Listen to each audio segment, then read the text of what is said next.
గాలి మాటలు చెప్తున్నావు, అబద్ధం మాటలు చెప్తున్నావు. వాస్తవంగా నువ్వు కళ్ళల పొట్ట తిరుగుతా తెలుస్తుంది, నువ్వు ఊర్ల పొట్ట తిరుగుతా తెలుస్తుంది. ఈరోజు నా రైతు ఎంత గోసపడుతున్నాడో, నా రైతు ఎంత బాధపడుతున్నాడో ఈరోజు నువ్వు ఊర్ల పొట్ట తిరుగుతా తెలుస్తుంది. నేను అడుగుతున్నా రేవంత్ రెడ్డి, మొన్న 10 ఏళ్ళ దాకా నేనే ఉంటా అంటున్నావు. 10 ఏళ్ళు కాదు బిడ్డ, నీకు దమ్ము ధైర్యం ఉంటే రేపు రాజీనామా చేసి మళ్ళా గెలు, అప్పుడు నేను ఒప్పుకుంటా. ఈరోజు రైతుకు యూరియా దొరుకుతలేదు నీ పాపాన.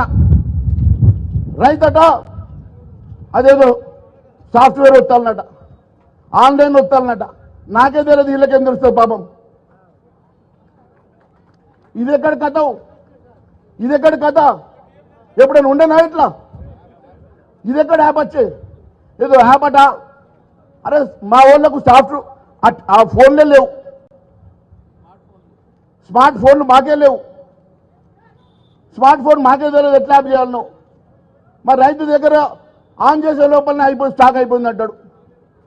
నువ్వు యూరియా ఇవ్వవు టైంకి, నువ్వు నెల పైన తీసాలా ఇప్పటిదాకా జొన్నల కాంట. మొన్న నేను మొత్తుకోగా మొన్న ఓపెన్ చేసిన జొన్న కాంట ఇప్పటికీ సంచులు ఇయ్యడు, జోకడు.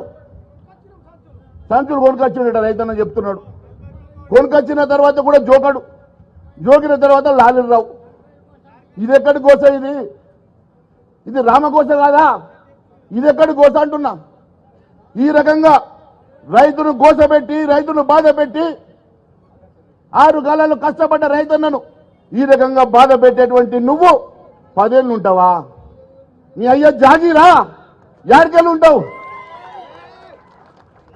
నువ్వు? ఒక్కసారి నేను ఈరోజు ఛాలెంజ్ చేస్తున్నా రేవంత్ రెడ్డి, నువ్వు ఒక్కసారి రాజీనామా చేసి మళ్ళా గెలిస్తే నా జీవిత కాలం నేను రాజకీయాలు మానేసుకుంటా.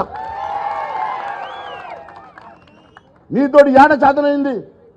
2 ఏళ్లలో ఎన్ని లక్షల కోట్లు సంపాదించాలనో లెక్కలేసుకున్నావు, ఏడాడ రియల్ ఎస్టేట్ చేయాలనో లెక్కలేసుకున్నావు, ఏడాడ కమిషన్లు పెట్టుకోవాలయ్యా నువ్వు లెక్కలేసుకున్నావు. కానీ నా రైతులకు ఇచ్చిన మాట మర్చినావు, నా యువతకు ఇచ్చిన మాట మర్చినావు, నా విద్యార్థులకు ఇచ్చిన మాట మర్చినావు, నా ఆడబిడ్డలకు ఇస్తామన్న 2500 నెలకు ఇచ్చే మాట మర్చినావు.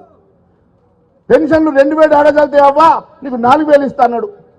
ఉన్న 2000 ఇవ్వకపాయ్, కొత్త పెన్షన్లు పెట్టకపాయ్. ఇదేనా నీ రాజరికం? ఒక్క మాట అంటే ఒక్క మాట, 420 హామీలు, ఒక్క హామీ నెరవేర్చాలి. రైతు బంధు కూడా రైతులను అడుగుతున్నాడు, రైతు బంధు కూడా ఇస్తలేడట. ఇప్పటికీ 3 సార్లు ఎగ్గొట్టే, మళ్ళా కాలం వచ్చే మళ్ళీ ఇస్తాడన్న నమ్మకం లేదు. ఈరోజు అన్ని రకాలుగా బాధ పెట్టున్నటువంటి రేవంత్ రెడ్డి గారు, నేను ఈరోజు హైదరాబాద్ ఆఫీస్ నుంచి బయలుదేరి 4 రోజులు పర్యటన చేసి ఇక్కడికి వచ్చినాం. ఇక్కడతో ఆగం, ఇది ఆరంభం.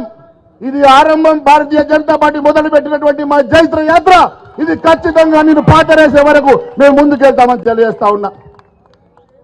ఈరోజు మా శాసనమండలి సభ్యులం, పార్లమెంట్ సభ్యులం, భారతీయ జనతా పార్టీ